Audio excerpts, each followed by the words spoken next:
यही आज के पाठों के माध्यम से हम सबको शिक्षा दी गई है। आज का पहला पाठ जो प्रज्ञा ग्रंथ से लिया गया है, इस प्रज्ञा ग्रंथ में मेरे प्यारे माता पिता भाइयों और बहनों, जीवन को बेहतर बनाने के लिए, अच्छा बनाने के लिए हमें और सुरक्षित जीवन जीने के लिए कुछ टिप्स दिए गए हैं, कुछ जानकारी दी गई है। उस टिप्स को हमें अपनाना है। और वह टिप्स यह है कि धर्मी परलोक में सदा ईश्वर के साथ रहेंगे और सत्य कर्मों और अच्छे मकसद के लिए उन्हें इनाम ईश्वर देगा। लेकिन जो धर्मी नहीं है, दो प्रकार के लोग इस दुनिया में हैं, अच्छे लोग, बुरे लोग। इसलिए अच्छे लोगों को ईश्वर इनाम देगा, बुरे लोगों को जो अधर्मी हैं, बुराई का जीवन जीते हैं, उनके लिए ईश्वर बुरा फल देगा, अनंत आग में झोंक देगा। इसलिए वर्तमान जीवन में उनकी सुख, समृद्धि, संपन्नता किसी के काम नहीं आएगा। यही आज का पहला पाठ हमें टिप्स देता है। अच्छे लोगों को इनाम मिलेगा, बुरे लोगों को उसके बुरे फल मिलेंगे। इसलिए आज हमें अपने मन और दिल में जानने की जरूरत है, पहचानने की जरूरत है कि हम किस प्रकार के इंसान हैं। क्या हम अच्छे हैं, बुरे हैं? क्या हम धर्मी हैं या अधर्मी या तो पापी हैं? ईश्वर जो दयालु है, सर्वशक्तिमान है, कृपालु है, पश्चाताप करने के लिए समय देता है, पश्चाताप करने के लिए मौका देता है, अवसर देता है। इसलिए यदि हम समय रहते सुधारने का जो अवसर मिला है, मन परिवर्तन करने के लिए जो मौका मिला है, उसके अनुसार हम अपना जीवन नहीं जीते हैं, तो मेरे प्यारे माता पिता भाई और बहनों, सवाल आपके पास है, जवाब आपके पास है। ईश्वर तुरंत दंड नहीं देता है, क्योंकि ईश्वर दयालु है। ईश्वर मौका देता है, अवसर देता है कि हम समय रहते मन परिवर्तन करें, हृदय परिवर्तन करें। दूसरा पाठ जो रोमियो के नाम संत पौलुस के पत्र से लिया गया है। पौलुस ईश्वर की आत्मा और उसकी शक्ति का प्रभाव हम सबको बताते हैं। इसलिए जो कमजोर है उन्हें बल देता है, शक्ति देता है। जो अधर्मी है वो धर्मी का जीवन जीने के लिए आत्मा आशीष देता है। हम लोग कई मामले में कमजोर हैं, बोलने में, सोचने में, आचरण से, व्यवहार से, हर दृष्टिकोण से हम लोग कमजोर हैं। लेकिन यदि हमारा विश्वास पवित्र आत्मा पर नहीं है, जिस प्रकार वो के निवासी लोग नहीं थे, उनको पौलुस यही कहकर इंगित करते हैं कि पवित्र आत्मा बल देता है, शक्ति देता है, बुराई को पहचानने की शक्ति देता है। इसलिए हम लोग भी कई मामले में कमजोर हैं। हर परिस्थिति में पवित्र आत्मा हमारे साथ है, हमारा सहायक है।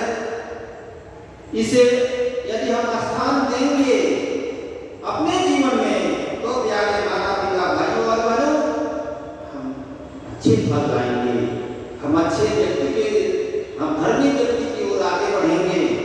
इसलिए आज दूसरे पाठ के अनुसार हम अकेला कुछ नहीं कर सकते, इसलिए पवित्र आत्मा की आवश्यकता महसूस करनी है। आइए आज हम पवित्र आत्मा के उन आवश्यकताओं को महसूस करते हुए जीवन जी रहे हैं।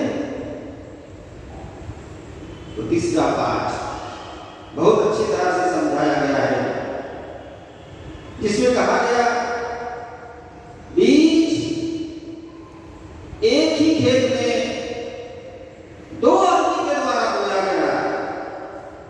मालिक अच्छा बीज बोता है, वह घर चला जाता है तो बैरी आता है, दुश्मन आता है, उसके शत्रु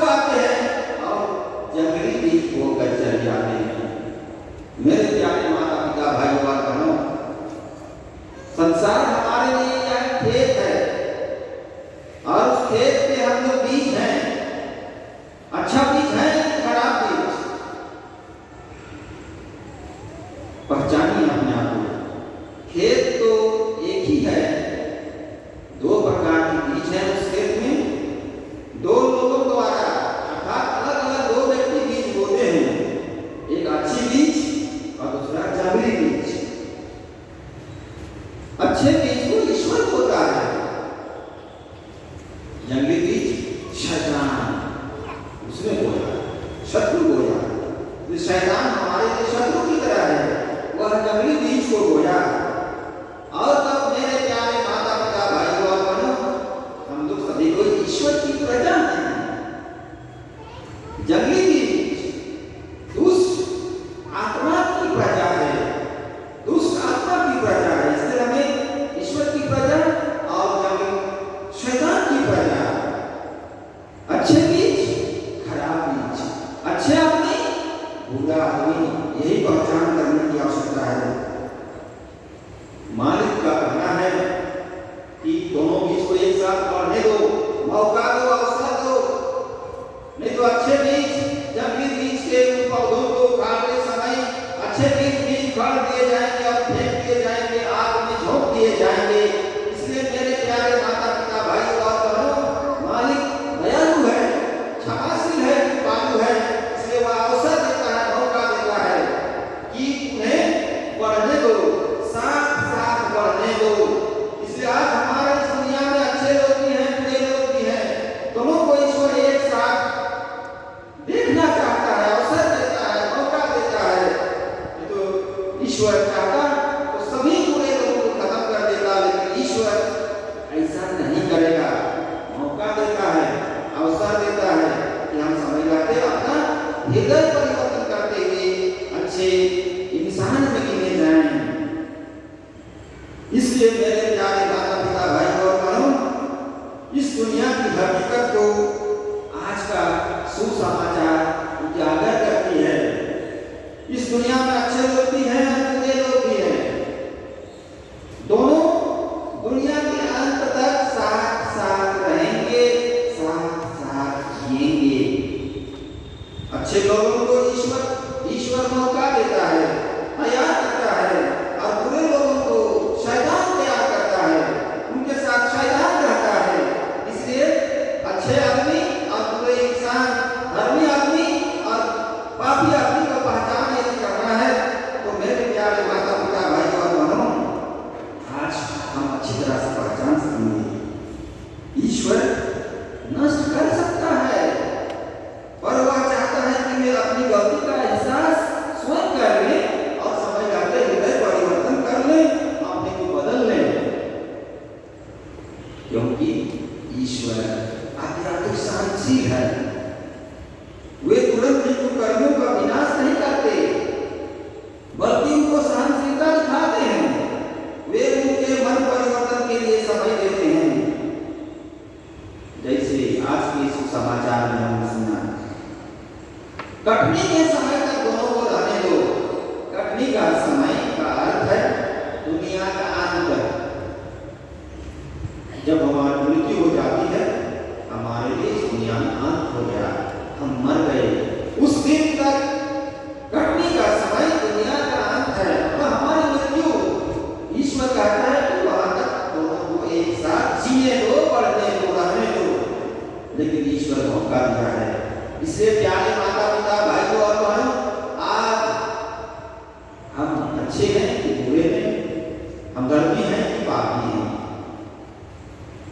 यदि हम एक दूसरे को प्यार करते हैं, क्षमा करते हैं, सेवा करते हैं, भलाई का काम करते हैं, जरूरतमंद लोगों की सेवा करते हैं, तो हम अच्छे इंसान हैं, अच्छे बीज हैं।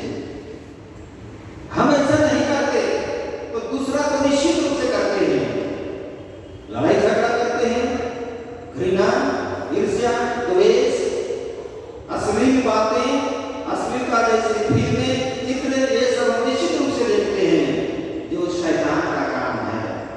अगर हम धर्मी नहीं हैं तो दूसरा निश्चित है कि हम पापी हैं।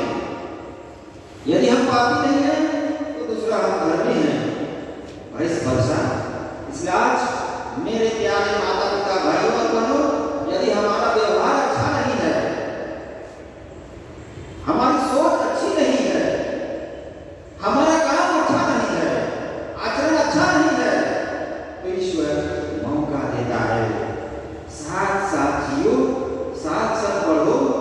लेकिन कटने का समय मेरे प्यारे माता पिता भाइयों और बहनों जब आएगा, न्याय का दिन आएगा, तब बुरे पौधों को, बुरे फसल को ईश्वर गठरी बांधेगा और तब उस आग में झोंक देगा जहाँ से हम कभी अच्छे बीज नहीं बन पाएंगे। तो मौका है, हम समय रहते उस ईश्वर के द्वारा दिए गए समय का फायदा उठाएं, उस मौका का हम उपयोग अच्छी तरह से करें। आज जब ईश्वर हमें ऐसा मौका देता है, पश्चाताप करें, हृदय परिवर्तन करें, प्रभु यीशु क्रिस्त के पास लौट कर आएं। लेकिन हमारे पास जो अवसर मिला है, जो मौका मिला है, वह मौका केवल गपशप करने के लिए नहीं, केवल मोबाइल के दुनिया में समय बर्बाद करने के लिए नहीं, लेकिन ईश्वर मोबाइल भी आज दुनिया में आया है तो विशेष काम के लिए आया है। या तो आधुनिक यंत्र आज आए हैं तो विशेष हमारे भलाई के लिए आए हैं, यदि हमारे लिए भलाई नहीं करते, बुराई करते हैं, तो आज आपके लिए अवसर है, मौका है कि समय रहते हम अपना हृदय परिवर्तन करें, मन और दिल को ईश्वर की ओर ले आए, इस मौका का हम फायदा उठाएं। क्या हम मौका का फायदा उठाने के लिए तैयार हैं? क्या हम एक अच्छे इंसान के रूप में हैं? नहीं तो हम अवश्य एक बुरे इंसान